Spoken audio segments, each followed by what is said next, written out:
Tommy के 10वें जन्मदिन की पार्टी में टाके देर से पहुंचे। वह बच्चों का मनोरंजन करने का प्रयास करता है, लेकिन वे इसके बजाय उसका उपहास करते हैं। टॉमी का सबसे अच्छा दोस्त विनी स्टिकर्स के जूतों के फीते एक साथ बांधता है और टॉमी उसके चेहरे पर एक सॉकर बॉल फेंकता है, जिससे वह लड़खड़ा जाता है और कमरे के दूसरी तरफ एक रसोई के चाकू पर जा गिरता है, जो उसके चेहरे में घुस जाता है। जैसे ही बच्चों को पता चलता है, टाके धीरे धीरे उठते हैं, जिससे उनकी आंख में घुसा चाकू दिखाई देता है। उसे देखकर सभी बच्चे डरकर चिल्लाते हैं और भाग जाते हैं। हालांकि टॉमी रहता है। जब स्टिकर्स ने चाकू निकाला तो उसके सिर से खून बहने लगा। खून बहना बंद होने के बाद वह टॉमी को चाकू मारने की कोशिश करता है, लेकिन वह खून के ढेर पर गिर जाता है। दूसरी बार चाकू उसकी आंख में लगने से टाके फर्श पर गिर गए, जिससे उसकी मौत हो गई। टॉमी टाके की कब्र पर एक चीखता हुआ फूल रखने के लिए जाता है। तभी जोकरों का एक समूह एक परित्यक्त इमारत में प्रवेश करता है। टॉमी इमारत में प्रवेश करता है और पाता है कि जोकर स्टिकर्स के अंडों के साथ एक अनुष्ठान कर रहे हैं। एक सदस्य टॉमी को खोजता है और उसे पंथ के नेता द मोटली फूल के पास लाता है। मोटली फूल टॉमी को चेतावनी देता है कि जो जोकर मर जाता है और कभी पार्टी खत्म नहीं करता, उसे कभी शांति नहीं मिलेगी। 6 साल बाद टॉमी अपने 16वें जन्मदिन की तैयारी कर रहा है। वह अभी भी अपने पिछले जन्मदिन की याद से परेशान है और उसे भयावह मतिभ्रम होने लगता है, जैसे कि एक शिक्षक जोकर बन जाता। एक बड़ी पार्टी आयोजित करने के विचार से झिझकते हुए वह इसके बजाय केवल कुछ दोस्तों को आमंत्रित करने पर विचार करता है। अंततः वह एक बड़ी सभा में शामिल हो जाता है। टॉमी, विनी, रिची और बुलगर, जो सभी स्टिकर्स की मृत्यु के समय उपस्थित थे। जैसे ही मेहमान, जिसमें टॉमी की बचपन की क्रश केट भी शामिल है, पार्टी के लिए आते हैं, स्टिचेस जीवित हो जाते हैं और अपनी कब्र छोड़ देते हैं। टॉमी, जिसकी शुरुआत पॉल ने जोकर के वेश में की थी, उसके सिर में इंजेक्शन लगाता है। बुलगर टॉमी के लिए प्राथमिक चिकित्सा किट ढूंढने जाता है, जबकि टॉमी अपने ट्री हाउस में चला जाता है और उसके पीछे किट भी चली जाती है। वहाँ टॉमी उस अनुष्ठान की अपनी यादों पर चर्चा करता है, जिसका सामना उसने एक बच्चे के रूप में किया था।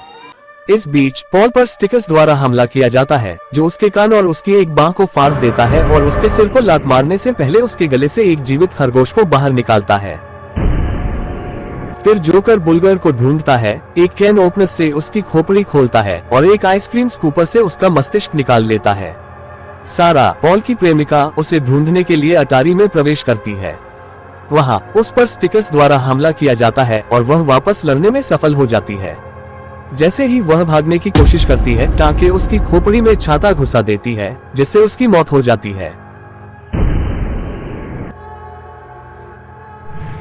अपनी दूरबीन के माध्यम से टॉमी घर में टाके देखता है और विनी को उसकी उपस्थिति के बारे में चेतावनी देने जाता है। वह पहले असफल रहा।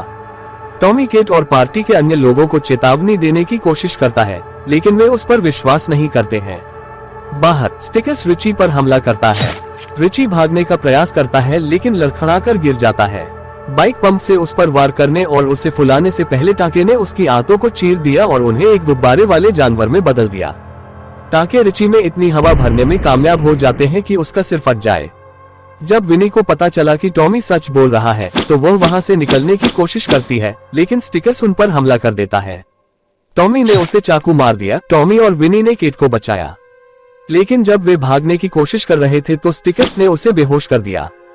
टॉम उसे पुनर्जीवित करने की कोशिश करता है और विनी उन्हें पीछे छोड़ देती है और स्टिकर्स टॉमी को एक सिंक में डुबाने का प्रयास करता है, जिसमें विनी ने पहले उल्टी की थी। केट जागती है और स्टिकर्स पर चाकू फेंकती है, जबकि टॉमी जोकर को हराने का एक तरीका ढूंढता है। उसे मारने के लिए उन्हें उसकी वैन में रखे अंडे को नष्ट करना होगा। टाके द्वारा पीछा किए गए टॉमी और केट कब्रिस्तान में मांद की ओर बढ़ते हैं। छुपते समय टॉमी को हिचकी आने लगती है और केट उसे चुप रहने के लिए चूम लेती है। टॉमी स्टिचेस के अंडों के संग्रह में से उन्हें खोजता है, जबकि केट स्टिचेस पर नजर रखती है, लेकिन जल्द ही उसे यह जोड़ी मिल जाती है। दोनों में से किसे मारना है, ये तय करते समय विन्नी ने स्टिकर्स के जूते के फीते फिर से बांध दिए। वह यात्रा करता है और अपने अंडे गिरा देता है। टॉमी स्टिकर्स को अंडा तोड़ने के लिए मजबूर करता है और स्टिकर्स जादू की चाल की आपूर्ति और जल्दी के मिश्रण में फंस जाता है। 6 महीने बाद टॉमी एक नए घर में चला गया है और केट को डेट कर रहा है। केट टॉमी को एक नया टेलीस्कोप देती है और हाँ, द मोटली फूल स्टिचेस के टूटे हुए अंडों को वापस जोड़ने का प्रयास कर रहा है। अंडा अब पूरी तरह से बहाल हो गया है, जो दर्शाता है कि टाके वापस आ जाएंगे।